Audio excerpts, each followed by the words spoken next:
Welcome to Whatever You Need, the place where we peel back the lacquer of celebrity to reveal the fragile truths beneath.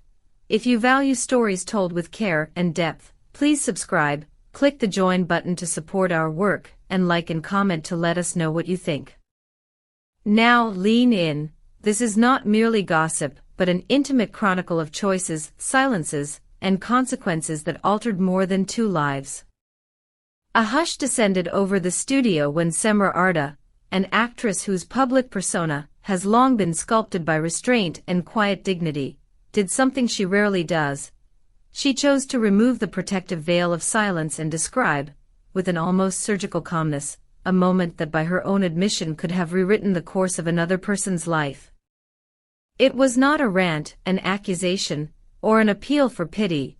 It was a measured confession, one that laid bare the power that can be held in a single human voice and the restraint that elects not to use it. She suggested, in language steeped in memory rather than malice, that a single syllable from her might have been sufficient to avert a wedding that later became the subject of national curiosity and private unrest. Cemre's narrative pivoted on an event of seeming triviality, a phone call placed days before the proposal that would bind Gökberk Yıldırım to another. According to her recollection, the call arrived like a tremor in still water. His tone betrayed uncertainty, his questions masqueraded as concern for her well-being but in truth sought information about her emotional availability. In the taut pause that followed their exchanged phrases, she recognized an opening, a moment in which the map of their lives might have been redrawn. Yet she opted not to unfold the map. Her decision to remain silent, she later explained, was not born of indifference but of a complex calculus that weighed respect, personal boundaries, and a recognition that to intervene would be to assume a proprietorship over someone else's fate. A quick note to our viewers: if this deep dive resonates with you, hit the like button, tell us in the comments whether you think silence can be an expression of love or of cowardice, and don't forget to subscribe to Whatever You Need and press join to support independent storytelling like this. Which Turkish celebrity's untold story should we investigate next? Suggest names below, we read every suggestion. Within hours of Cemre's statements, the spotlight turned to Gökberk, who was photographed leaving a film set as microphones and questions surged toward him.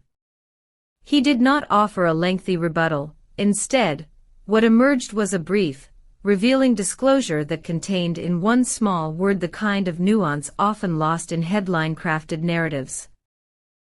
Asked whether he might have turned away from marriage at Cemre's insistence, he paused and then admitted that had such an appeal been voiced, he could not easily predict the mechanics of his reaction, but he could attest to the emotional effect it would have wrought: relief.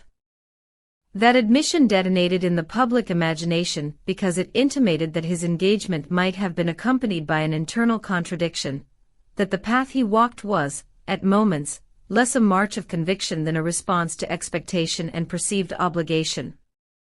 In subsequent remarks he offered something closer to an explanation than an apology, say family insiders and colleagues. It was not so much that he had abandoned a woman in the blink of a moral failing, but rather that the drift between them had been slow and mutual, catalyzed by the steady attrition of time, rumors, travel, and professional pressures, until the absence of a clarifying plea, just once, a simple request to stay, made separation seem inevitable.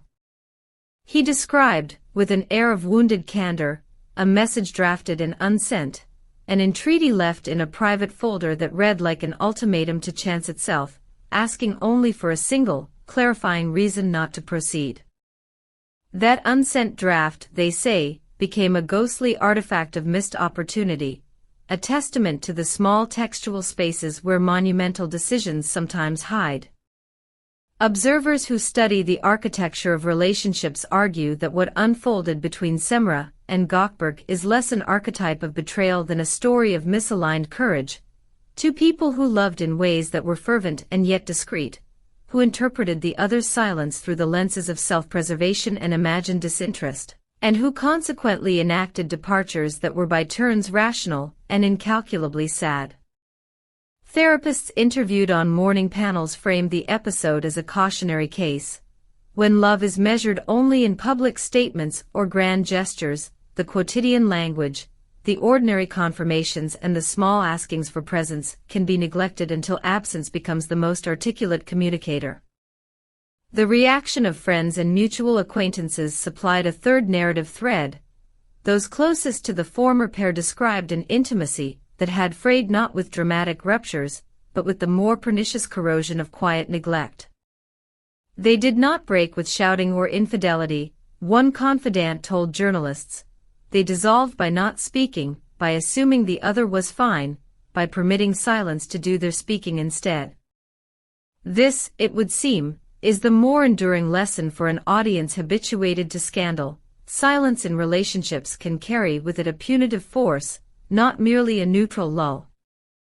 As the cultural conversation migrated from talk show panels to private chats and editorial pages, commentators began to consider the ethical contours of speaking about a relationship after it has ended.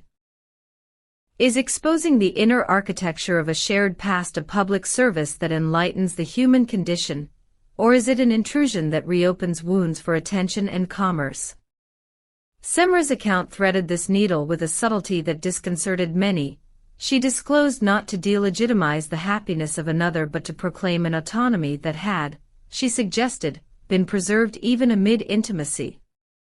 There are powers in memory, she said, in what many took to be a philosophical aside more than a boast, and power does not require action to exist. For those tracking the aftereffects, the story continues to expand into questions of future possibility. Does admitting both capacity and restraint indicate a readiness for renewed connection, or does it simply mark a mature acknowledgement of what once was? Cemre's final declarative comment was both a closure and an opening. She had relinquished the active role of interceder, she said, but she did not disavow the right to speak again if circumstances ever restored that place to her. To some ears, this sounded like a conditional threat. To others, it represented the sober admission that lives do not end with headlines, and that agency may, at some future point, reassert itself.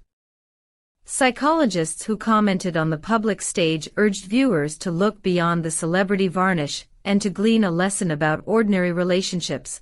The price of not articulating one's needs is steep, and the currency of small, fearless conversations often exceeds that of dramatic confessions made years too late. The synthesis of professional insight and lived testimony in this case produced a narrative that felt, for many, less like a scandal and more like a parable about the perils of assumption.